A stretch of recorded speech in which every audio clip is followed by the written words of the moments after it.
Gandang umaga po mga kapatid sa Panginoon.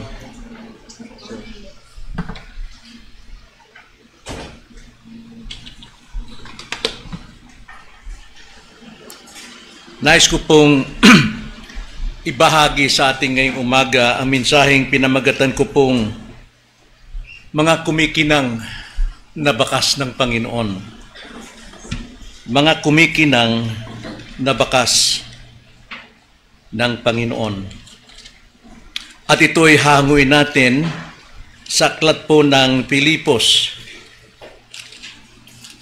chapter 2. Ngunit bagong lahat, mayroon pong isang pangyayari o kwento sa isang lugar na kung saan mayroon pong umuulan na niyebe.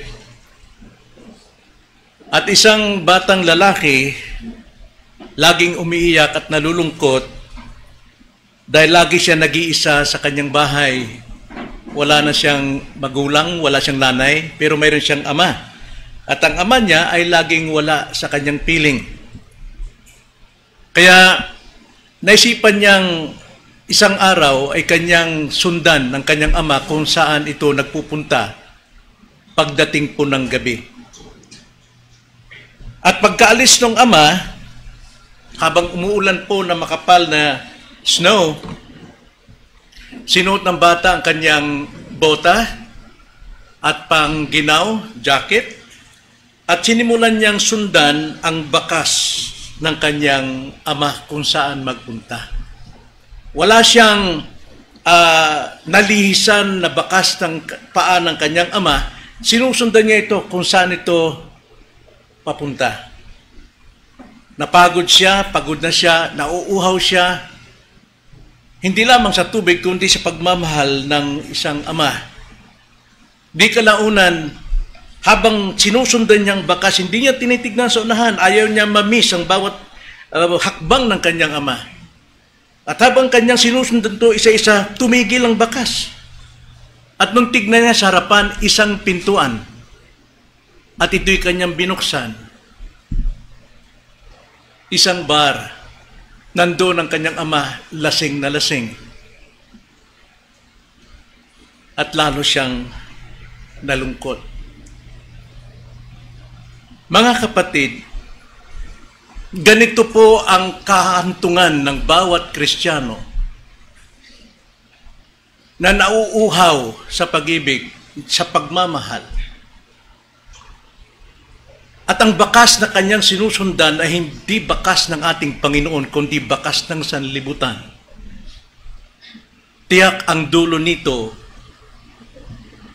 ay kapahamakan.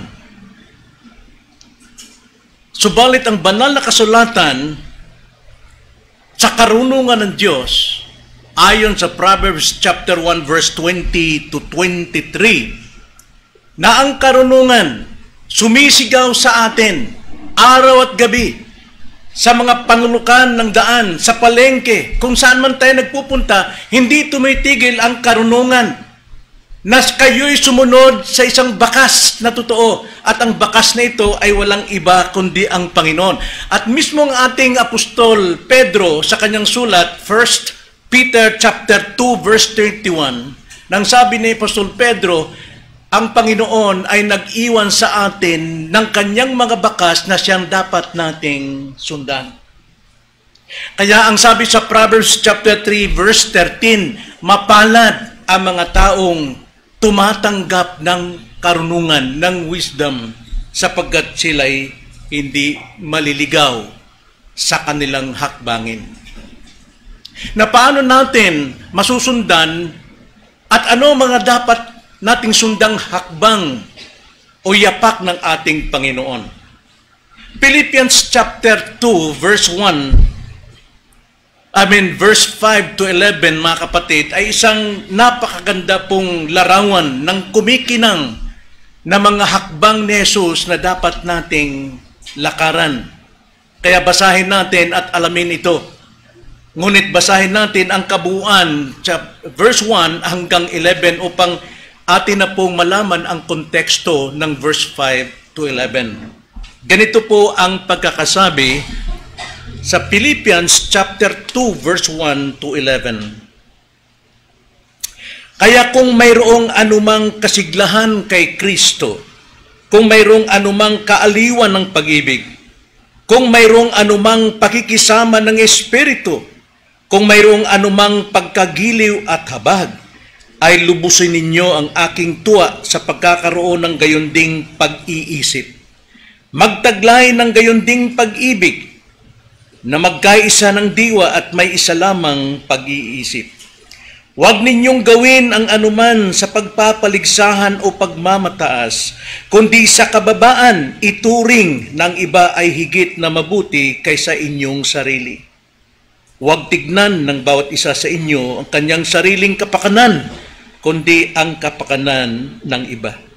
Magkaroon kayo sa inyo ng ganitong pag-iisip na kay Kristo, Jesus din naman, na siya bagamat nasa anyo ng Diyos, ay hindi itinuring na isang bagay na dapat panghawakan ang pagiging kapantay ng Diyos, kundi hinubaran niya ang kanyang sarili at kinuha ang anyong alipin na maging katulad ng tao. At palibasa'y natagpuan sa anyo ng tao, siya'y nagpakababa sa kanyang sarili at naging masunurin hanggang sa kamatayan, maging sa kamatayan man sa krus. Kaya siya naman ay itinaas ng Diyos at siya'y binigyan ng pangalang higit sa lahat ng pangalan, upang sa pangalan ni Jesus ay luluhod ang bawat tuhod sa langit at sa lupa at sa ilalim ng lupa, at ipahayag ng bawat dila na si Jesu-Kristo ay Panginoon sa ikaluluwalhati ng Diyos Ama. Tayo po'y manalangin. Panginoon, tunay na kayo po ang nagkakaloob sa amin ng kaalaman at kaunawaan ng inyong mga salitang espiritual. Wala po sa aming sariling kakayanan. Kaya naman, idinudulog namin ang aming pong lubos na pangangailangan ngayon na ipagkatiwala ninyo sa pamamagitan ng iyong Espiritu ang kaalaman at karunungan na dapat naming maunawaan upang sa gayoy ang aming pananampalataya o dugtungang koneksyon sa inyo o relasyon ay lumago, tumibay, tumatag bilang mga Kristiyano. Pagpalain po ninyo ang mga pag-aaral namin ito, itong aming dalangin sa pangalan ng Panginoong Hesus. Amen. Sa likuran ng verses na ito na ating binasa, verse 5 hanggang 11, alam natin si Pablo ay nasa kulungan. Siya ang may karapatan na malungkot, mawala ng pag-asa, maghihinakit sa mga taong nagpasakit sa kanya. Ngunit siya pa ang gumawa ng lahat ng paraan upang patibayin at palakasin ang mga taong hindi nakabilanggo. Mga taong malaya tulad natin. Na tayo po, bagamat malaya, ngunit minsan tayo naalipin ng iba't ibang tentasyon ng sanlibutan at tayo po ay nabibihag dito at hindi tayo nagkaroon ng katuwaan sa Panginoon. Bagkos ang katuwaan natin kung minsan ay ang sanlibutan. So nakita natin, nakaraan, pinag-aralan natin na sana magkaroon tayo ng mga banal na katangian ng ating Panginoon. Unang-una, dapat tangkilikin natin ang mga banal na pagpapala. Ikalawa, magpakita ng mga banal na pag-uugali. At ikatlo, yakapin ang mga banal na disenyo ng ating Panginoon. Sapagkat natandaan natin na si Pablo po'y may kalungkutan na may kagalakan din naman na marami po sa mga malaya na nangangaral ng Ebanghelyo, sila'y nangangaral out of envy and jealousy. Naiinggit sila. At sila'y nagbibigay ng pasakit kay Pablo. At natutuwa si Pablo sapagkat mayroon din namang nangangaral dahil sa pag-ibig sa Diyos at pagmamahal sa mga makasalanan na sila'y makaunawa sa mabuting balita ng kaligtasan. At dahil dito ang ating kapatid na si Pablo ay gumawa ng paraan o sumulat siya upang maiwasan ang ganitong ugali ng mga Kristiyano. Bagamat ito'y tumutukoy sa mga ngaral, ngunit ito po'y lapat din sa bawat isa sa atin na mga Kristiyano sa iba't ibang lugar ng buhay. Sa bahay, sa trabaho, saan mang lugar, ay dapat iwasan natin ang ganitong ugali, pag-iisip ng sanlibutan. At upang maiwasan ito, si Pablo po ay nagturo ng tamang kaisipan na siyang dapat nating tularan. Ang kaisipang ito, tinawag kong mga hakbang o yapak ng Panginoon na siyang dapat nating lakaran. So sa talatang ito, may tatlong kumikinang na yapak ang Panginoon na magbibigay sa ating isip ng liwanag sa ating isipan, magpapalakas ng ating kalooban, at bibihag sa ating mga puso. Ano-ano po ang tatlong kumikinang na yapak ni Kristo na dapat nating tularan o yapakan? Unang-una po, ayon po sa verse 5 to 7, ang bakas ng Panginoon ay ang kanyang pagmamalasakit. Alam nyo, kung tayo po ay abala sa pagmamalasakit sa kapakanan ng iba, makakalimutan natin ang ating sariling interes. Nagiging tayo po ay mapagmahal sa iba. Ito po ang makikita natin at ito ang utos ni Pablo. Nagpapahiwatig ito ng tatlong utos. Verse 5, una, ang sabi ni Pablo rito, upang maiwasan natin ang pagkamakasarili, instead of magmamalasakit tayo sa iba, ang sabi ni Pablo, magkaroon kayo sa inyo ng ganitong pag-iisip na kay Kristo Jesus din naman. Ito po ang utos sa atin na dapat bilang Kristiyano, hindi lamang tayo mag-isip sa ating sarili, kundi angkinin natin, pagsikapan nating maangkin ang pag-iisip din naman ni Kristo. Sapagkat yan pong layunin sa ating buhay. Tayo po'y itinakda na iligtas upang maging banal, walang kapintasan, nang ibig sabihin tayo po'y mahubog sa larawan ni Kristo. Tayo po'y hinuhubog ng Panginoon sa larawan ni Kristo at upang mangyari ang unang hakbang ay magkaroon tayo ng isipan ni Kristo. Alam natin, Romans 8:29, tayo po'y kinilala before the foundation of the world at tayo po'y itinakda upang maging kalarawan ng kanyang bugtong na anak. Ang tanong, magagawa ba natin yan, Pastor Boy? Si Kristo ay perpekto. Now, hindi hinahanap sa atin ang pagiging perpekto, but going to perfectness. Sabi nga, be perfect for I am perfect. Walang sino mang tao maging perpekto, pero ang utos sa atin, gawin natin ang ating makakaya. Kaya ba nga natin ito?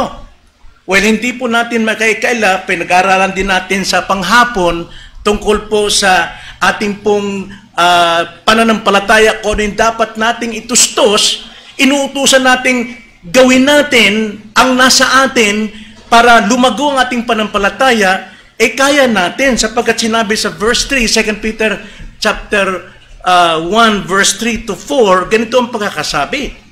Ipinagkaloob sa atin ng kanyang banal na kapangyarihan. Tignan nyo, banal na kapangyarihan, ipinagkaloob sa atin ang lahat ng mga bagay na kailangan natin sa buhay at pagiging makadiyos sa pamamagitan ng pagkakilala sa Kanya na tumawag sa atin sa Kanyang sariling kalulatian at kabutihan. Hindi po mag-uutos ang Panginoon sa atin o ang banal na kasulatan na wala tayong kakayanan. Mga kapatid, ibinigay na sa atin ng Kanyang banal na kapangyarihan ang kailangan natin, nasa atin. All we have to do is to work it out. Ang sabi nga sa Philippians chapter 2 verse 12, work out your salvation with fear and trembling. You can do that sapagkat ang sabi sa verse 13, ang Diyos ang siyang may desire ng inyong pagnanasa at ang Diyos ang may gawa sa ating pagsusumikap gawin. Kasama natin ang Diyos na gumagawa.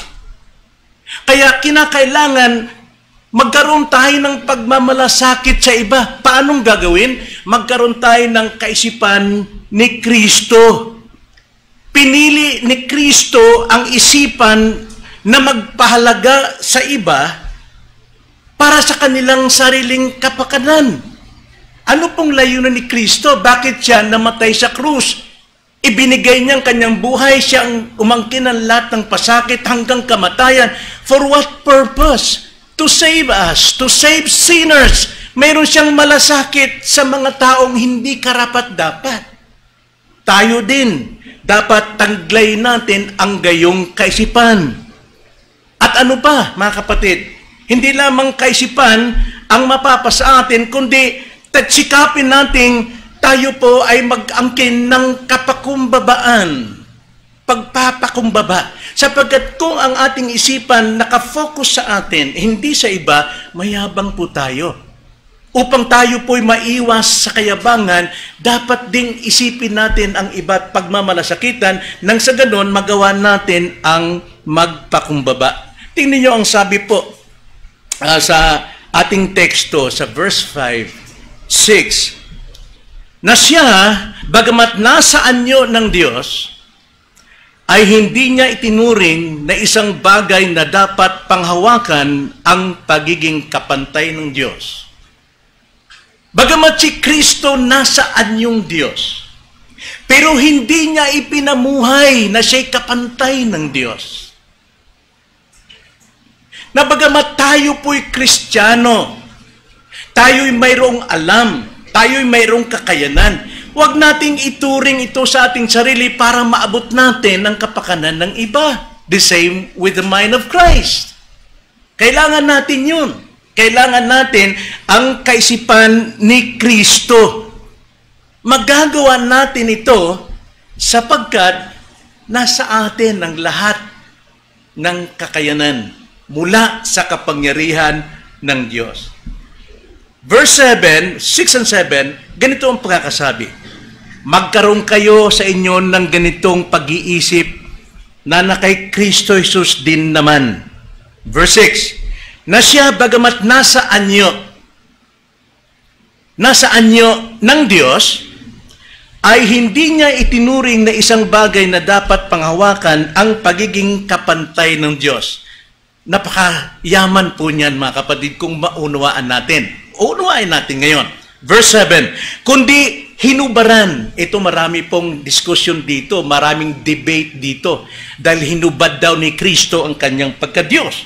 Pero tindan natin, sa Tagalog, madali pong unawain. Sa English, medyo may kahirapan pa. Sa akin, nahirapan ako sa English. Verse 7, kundi hinubaran niya ang kanyang sarili at kinuha ang anyong alipin na maging katulad ng tao. Verse 8, tuloy ko lang. At palibasay natagpuan sa anyo ng tao. Na gusto kong tignan natin dito yung salitang anyo, 3 beses binanggit. Sa verse 6, sa verse 7, at sa verse 8. Pero mayroong pagkakaiba ang kahulugan. Sa verse 6 and 7, isang Greek word po yan. Kung tawagin yan ay morphe. Morphe, isang anyo. Na pag sinabi pong morphe, ito po'y tumutukoy sa permanenteng katangian sa loob. Now, Jesus Christ, bagamat siya'y nasa anyo ng tao, pero ang kanya pong pagka-Diyos, nandun po yun, importanteng malaman na ito'y permanente sa kanyang loob. Hindi ito nawawala. Ito po yung anyo morphe, na ito po ay ang katangian ng isang Diyos, yung attributes ng God. Si Jesus Christ ang exact representation of God, the invisible image of God. Taglay ni Kristo, hindi niya pwedeng hubarin yun. Okay? Hindi niya pwedeng hubarin yun. Ngayon, pag sinabi pong yung anyo na hinubad ni Kristo, yung anyo doon sa verse 8 ay hindi po morphe, kundi schema. Ibig sabihin, pag sinabing schema, tumutukoy sa panlabas na anyo na maaring magbago. Yung anyo ng Diyos nasa loob ni Jesus Christ, hindi pwede magbago. Ngunit, sa kanyang pagkatao, mga kapatid, yun po yung may pagbabago sa kanya. Tulad natin, halimbawa, we are the temple of God. Right? 1 Corinthians 6:19 to 20. Don't you know that you, individual, is the temple of God, the Holy Spirit. Tirahan tayo. Ngayon, sabi nga ni Rowan kanina sabi ko, kumusta ang Cebu doon? Alam naman natin, pinag-pray natin sila. Ang sabi ni Rowan, magulo po. Why? Sabi ko, nakita mong pagkakaiba? Opo. Makikita ang pagkakaiba ng isang tirahan ng Diyos, kanyang katawan, at tirahan ng kasalanan, mga katawan doon. Ibang ugali nila kaysa sa iyo. Makikita na ang Diyos naninirahan sa iyo. The same with Christ, sa kanyang panloob na pagka-Diyos, hindi nawawala, nakikita sa kanyang schema, sa kanyang outward appearance. At hindi ito ginamit yung karapatan, hinubad niya ito. Ang sabi sa salita ng Tagalog, hinubad. Ibig sabihin, hindi niya ginamit ang karapatan ng pagiging Diyos, kundi ipinamuhay niya ang anyo ng Diyos sa kanyang panlabas na pwedeng magbago. Anong anyo yon? Si Pablo po, si Jesus Christ ay obedient to God. Obedient sa Holy Spirit. Tayo rin, may Espiritu Santo. At tayo namumuhay ayon sa dikta ng Espiritu Santo. Luke chapter 4 verse 1, at sinabi, si Kristo sa pamamagitan ng Espiritu ay dinala sa ilang upang tuksuhin na Satanas. Si Jesus Christ, obedient doon sa Espiritu as a man. Hindi nga ginamit ang kanyang pagka-kompletong Diyos sa panloob, kundi nahahayag ang kanyang makadiyos na buhay sa pamamagitan ng pagsunod sa Espiritu. Naunuhan niyo ba, mga kapatid? As Christian, kung kayo po ay sumusunod sa Espiritu Santong nasa inyo, dapat sa mga pagsamba nandito kayo. Sapagkat yun ang kalooban ng Ama na sambahin natin siya in spirit and truth. At sasabihin mong ikaw ay Kristiyano at ikaw ay nandoon sa labas, hindi mo ginagalang yung utos ng Panginoon, so anong tawag sa iyo? Kanya nga, kinakailangan sapagkat taglay na natin ang kaisipan ni Kristo, all you have to do is to work it out. Pagsikapan natin, nataglay natin ang isipan o ipamuhay natin ang isipan ni Kristo nang sa ganon tayo maging asin at ilaw ng sanlibutan. Bakit po? Bakit tayo kailangan maging asin at maging ilaw? Para po sa kapakanan ng iba, pagmamalasakit sa iba, na marami po ang madala sa ating testimonyo na sila'y sumampalatay sa Diyos na ating sinasampalatayanan. That's it. Sabi ni Pablo, magkaroon kayo ng ganitong kaisipan na kay Kristo din naman. Ang alin? Ang magmalasakit. Ito po'y kumikinang na yapak ni Kristo na dapat nating lakaran. So, sikapin nating itanggi ang ating sarili. Itanggi ang ating, deny ourselves. Pag sinabi pong deny ourselves, itanggi ang ating sarili, pasanin natin ang ating krus. Tingnan nyo ang sabi sa verse 7. Sapagkat Diyos ang gumagawa, I'm sorry, Philippians 2:7. Kundi hinubaran niya ang kanyang sarili at kinuha ang anyong alipin na maging katulad ng tao. Nakita nyo? Diyos siya, pero itinanggi niya ang kanyang karapatan. Hinubad niya ito eh. Tinanggi niya ang kanyang pagiging anyong kapantay ng Diyos at kinuha niya ang anyo ng tao, katulad ng tao. Meaning to say, matuto tayong magtanggi ng ating sarili. Para matanggihan natin ang ating sarili, kailangan nating pasanin ang ating krus. Ano ba yung krus dito, mga kapatid? Ang krus dito, yung kahinaan ng ating laman. Gusto nating magliwaliw, gusto nating magbakasyon, gusto nating ganito, gusto nating magsaya, gusto nating makasama ating pamilya, even ating ipinapahamak ang araw ng Sunday. Yan po yung krus natin, dapat tayong mamatay dyan. Sapagkat hadlang yan sa iyong pagsunod sa yapak ni Kristo. Magagandang bagay yan, mabubuti yan, bakasyon, maganda yan. Pero kung nagiging hadlang yan sa iyong pagsunod sa yapak ni Kristo, pasanin mo yan. Ibig sabihin, patayin mo sa iyong sarili. Patayin yan. Di ba Hebrews chapter 12 verse 1 hanggang 3, may mga kasalanang magaganda, pero nakakagapos ng ating mga paa. Hindi tayo makatakbo sa Kristiyanong takbuhin. Kailangan iwakli sa Bisaya pa, iwakli ka ng tanan. No? Alisin ang lahat ng yan.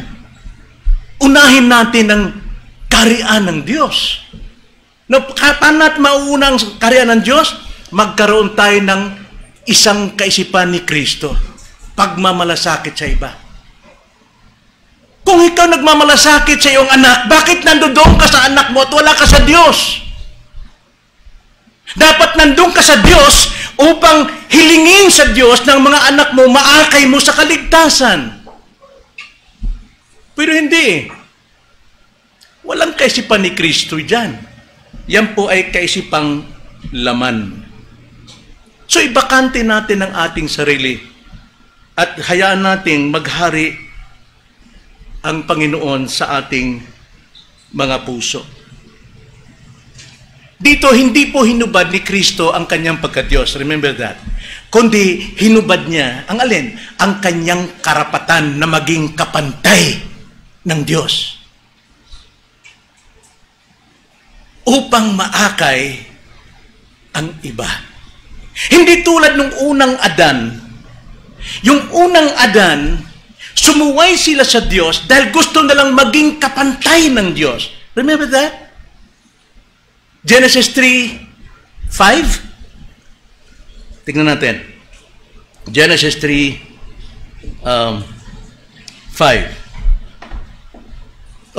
Ganito nga ang pagkakasabi.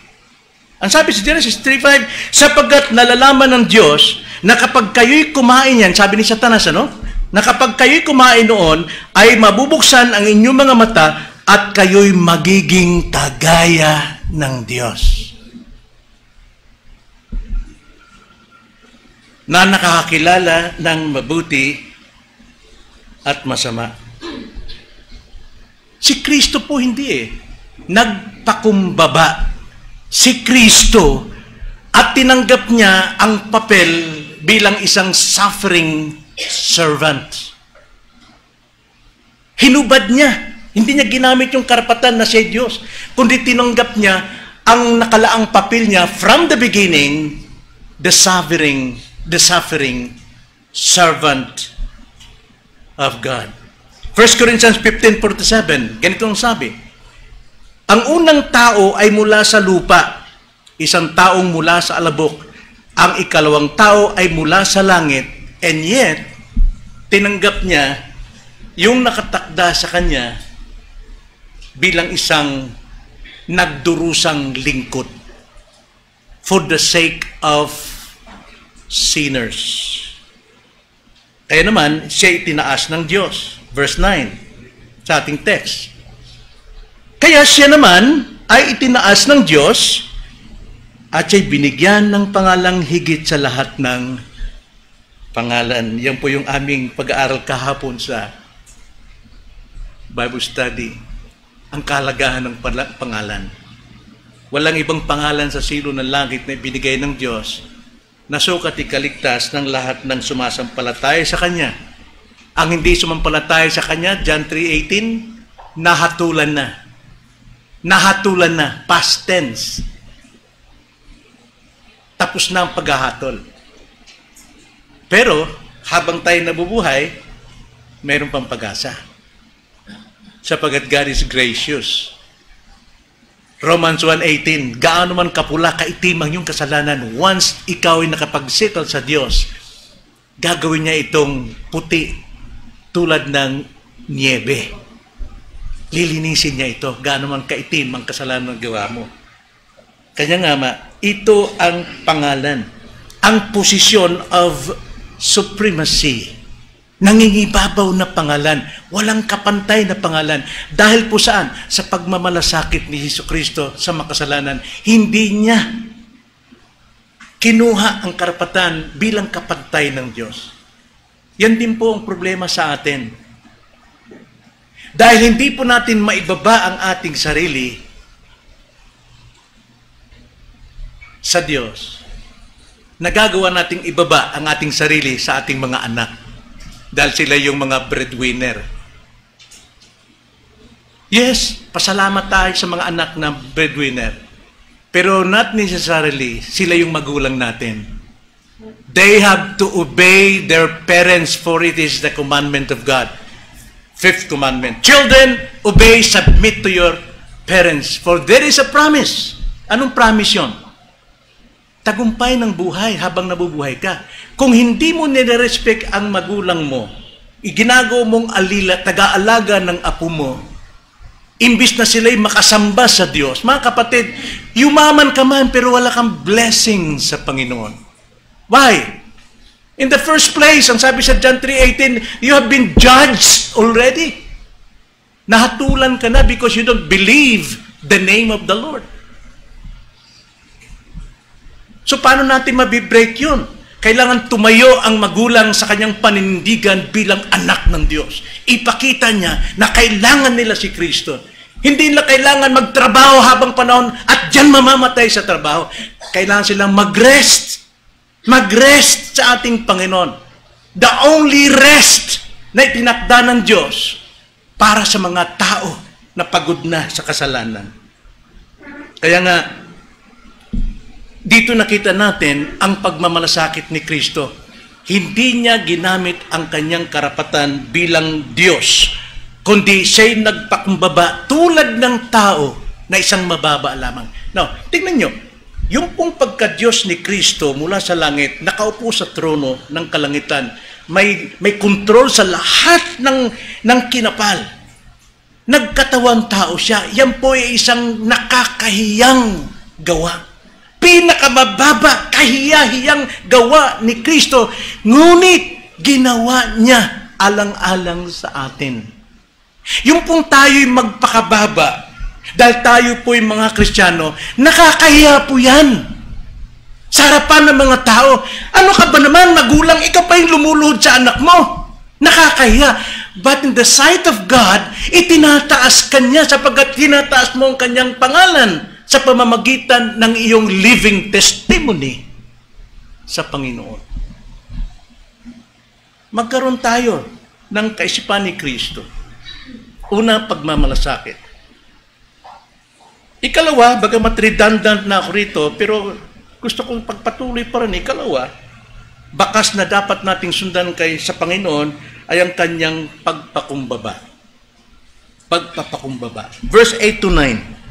Ang sabi, at palibasay natagpuan sa anyo ng tao.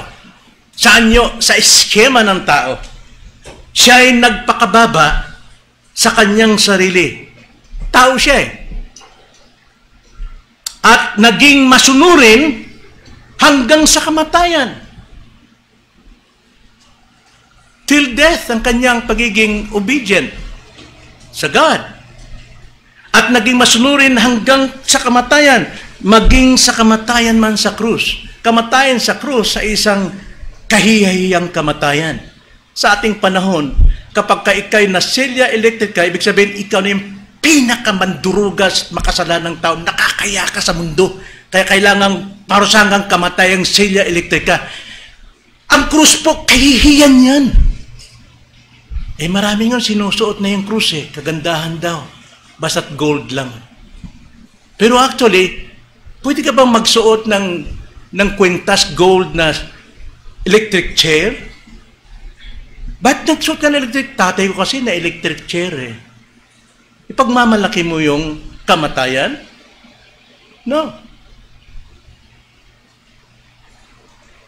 Ganun ang ginawa ni Kristo. Diyos nagkatawang tao, isang nakakahiyang gawain na isang Diyos, pinakamababa. At higit doon, naglingkod pa siya sa mga mabababang tao, mga makasalanan.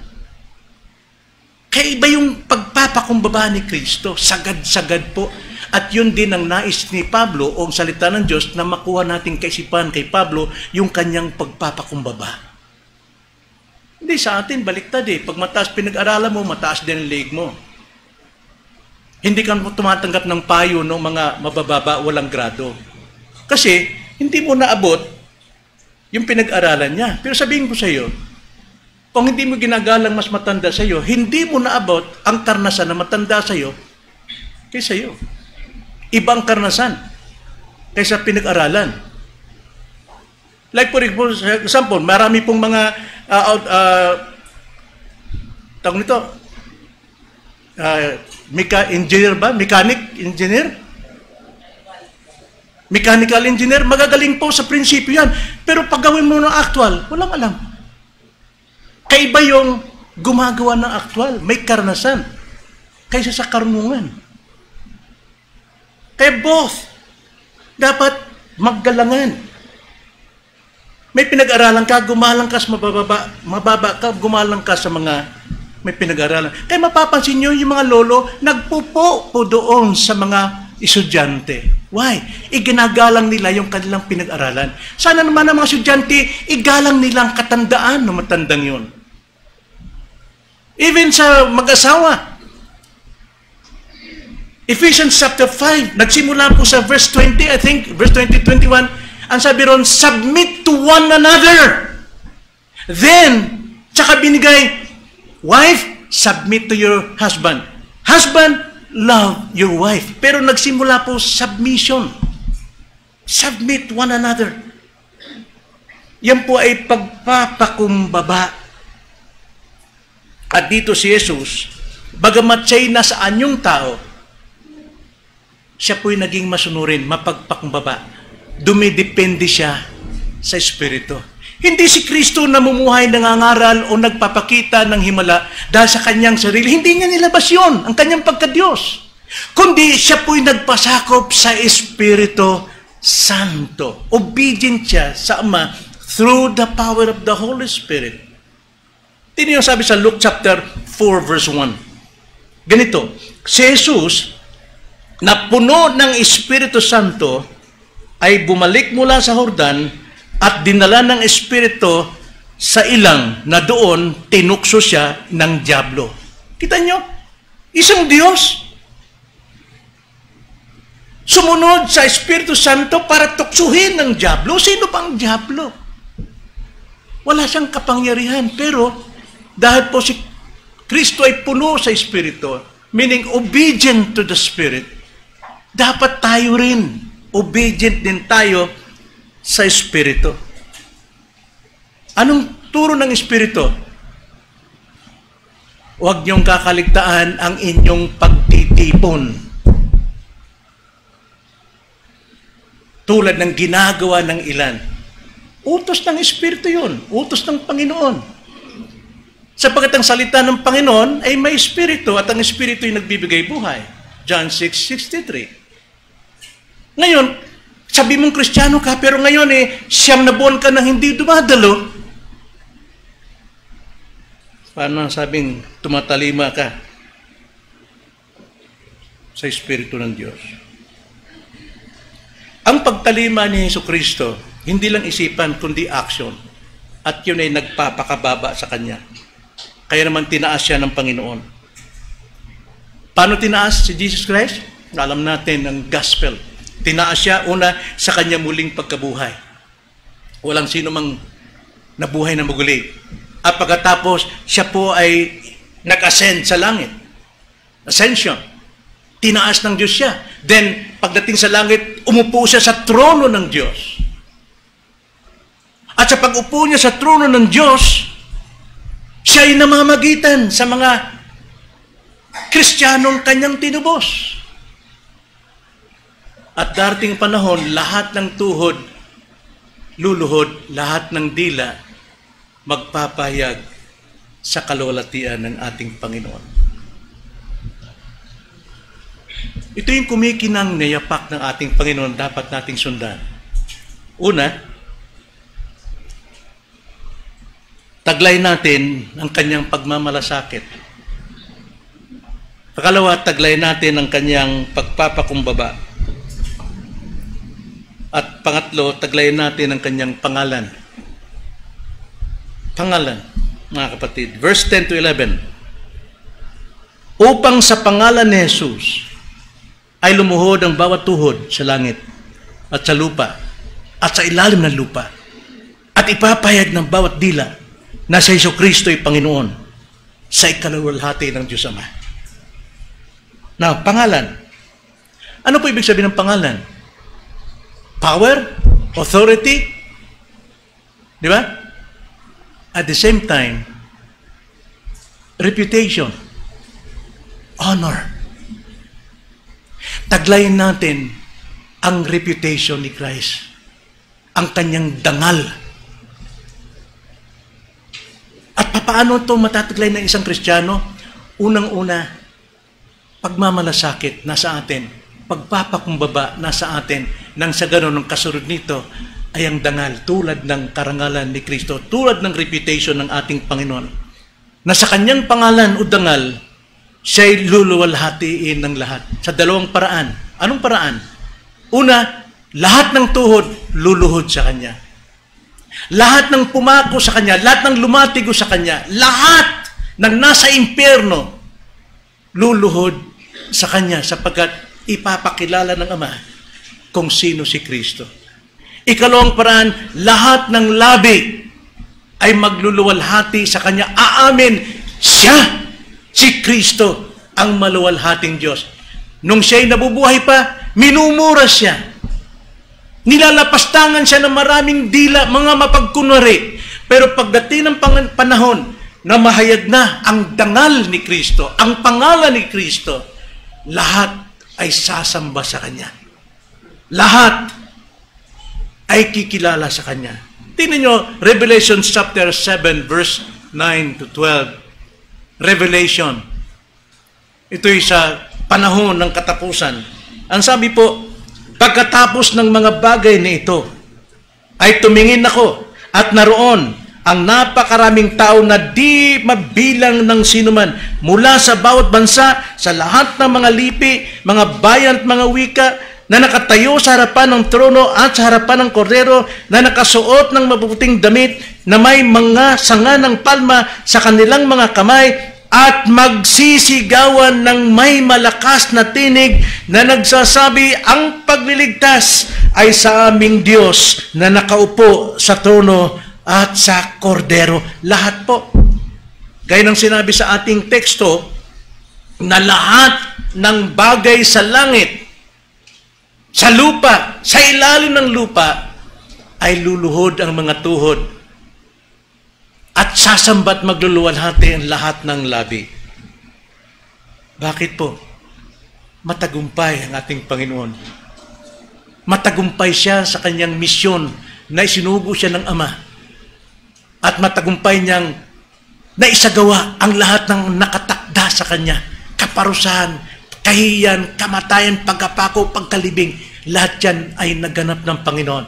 Sapagkat siya'y nagmalasakit, nagpakumbaba, kaya siya mayroong dakilang pangalan. At yun ang nais din sa atin ng Diyos. Nag-iwan si Jesus sa atin ng bakas, ng yapak, upang siya nating lakaran. Hindi tayo mga bayani sa mundong ito, hindi tayo ang siga rito, hindi tayo ang bida rito. Tayo yung mga lingkod, alang-alang sa kapakanan ng iba. Ang kaisipan ng Panginoon na dapat maging ating kaisipan ay nakapagbibigay ng luwalhati sa Diyos. Hindi niya ginamit ang kanyang karapatan bilang kapantay ng Diyos, kundi ginamit niya ang pagiging anyong tao para sa kapakanan natin at sa iba. Ito ang kumikinang na yapak ni Kristo na siyang dapat nating tularan at isabuhay. unahin ang kaharian ng Diyos. Unahin ang kaharian ng Diyos. Kaya ang tanong ko maigsoon sa ating pagtatapos, tayo ba'y lumalakad sa yapak ni Kristo? Tayo ba yung magagaling sa camp? Mahusay tayo yung the best. Sa ating opisina, tayong sikat. Mga binata sa kadalagahan, sikat. Mga kababaihan, sikat, pitis na pitis sa mga suot.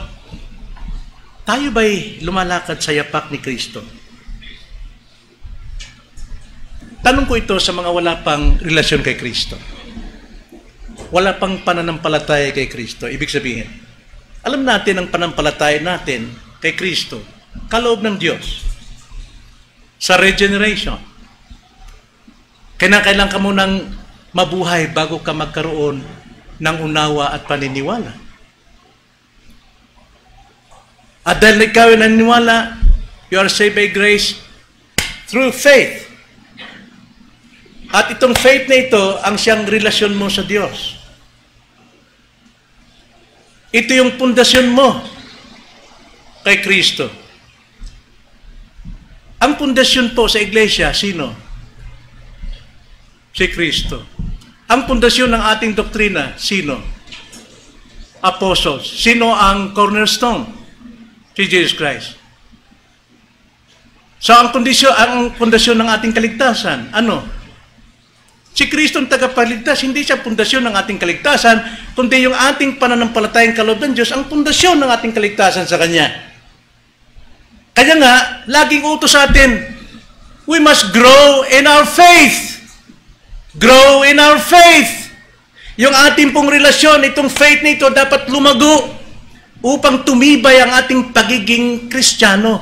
Tustusan ito ng lahat ng katangian. Kaya nga kung ikay wala pang tamang relasyon kay Kristo, wala ka pang dugtungan kay Kristo, kahit naniniwala ka about Christ, kahit mayroon kang alam theology about Christ, but you have no personal relationship with Christ, you are nothing. Ikaw ay lumalakad sa yapak ng sanlibutan, at ang yapak ng sanlibutan, magugulat ka na lamang ang dulo nito ay kapahamakan. Kaya nga, anong dapat mong gawin? Magbago ng isip. Ano ibig sabihin ng magbago ng isip sa Bible? Repent. Pag sinabing repent, kilala mo si Kristo, lalapit kay Kristo by faith. Ano yung iiwanan mo? Yung lumang yapak. Kaya nga, pag ikay sumampalataya at the same time, you are repenting. You cannot have faith with God without living the old ways. And you cannot live the old ways without believing in Christ. Kaya nga, faith and repentance, isa lang yan. Pag sinabi ng Bible, believe in the Lord Jesus Christ, then believe. Sapagkat sa iyong pag-believe, iiwanan mo yung past mo. Repent from your sin and believe in Jesus Christ the same. Kaya kung may pananampalataya ka, you must have a living bond with Jesus Christ. Hindi yung knowledge lang. Most of the people, knowledge lang ang kanilang faith in the Lord Jesus Christ. Wala silang personal relationship with God. Wala silang foundation ng kanilang salvation. The foundation ng ating salvation through Christ, ang ating salvation si Christ, ang ating foundation is our faith. Kaya dagdagan ang ating faith. Kaya nga sa mga Kristiyanong kasapi ng iglesia, ikaw ba'y lumalakad din sa yapak ni Kristo? Nasaan ka ngayon? Kung lumalakad ka sa yapak ni Kristo, naluluwalhati mo ang Diyos. At hindi mo nasusunod ang gusto ng mundo o gusto ng tao. Nais ko pong apuyan ang inyong pong puso sapagkat nakikita ko, naririnig ko namamasdan ko. Bagamat tayo po'y membro ng iglesia, pero nanlalamig ang ating ugali. Nanlalamig ang ating desire sa Panginoon. Alam niyo ba yung sinasabi sa Hebrews 10 verse 25? Huwag niyong kaligtaan ang inyong pagtitipon. Yung pong pagtitipon doon, mga kapatid, ang isa pong meaning doon is labor. Pagtitipon is a toil. Ito'y effort nating makarating sa ating iglesia. Huwag alisin yung effort na yon. Huwag alisin yung labor na yon, mga kapatid. Sapagkat dyan nalulugod ang Diyos kung nagle-labor ka towards worship sa Diyos. Huwag kaligtaan ng ating pagtitipon, laboring, giving effort sa ating pong pagtitipon. Tulad ng ginagawa ng iba, wala na pong laboring. Wala nang effort. At nakikita ko yan, napapansin ko yan. Paalala ko lang, mga kapatid, ng ating pong covenant, yung ating church constitution, hindi lang po Sunday, kundi buong Sunday, from Sunday Bible study o Sunday school hanggang sa meetings natin that day. At sa lahat ng pagtitipon na pagkaisahin natin, we have to have an effort na dumalo, maliban lang sa providential hindrance. Kaya nga, sundan natin ang kumikinang na yapak ng ating Panginoon. Let us pray. Panginoon, salamat po sa inyo pong mga salita. Salamat po sa mga kataga na ipinasulat niyo kay Apostol Pablo na sa kanyang karanasan, ito rin po'y mararanasan namin sa aming mga panahon. Kaya ang salita ninyo ay laging relevant. Kanino man, saan man, sa mga tao, Panginoon. Angkop ito at hindi maaring magkulang. Salamat po, Ama, nawa buhayin ninyo ang aming pong pagkukusa. Buhayin ninyo maging ang pagsisisi at pananampalataya nang wala pa kay Kristo. Itong aming dalangin sa pangalan ng Panginoong Hesus. Amen.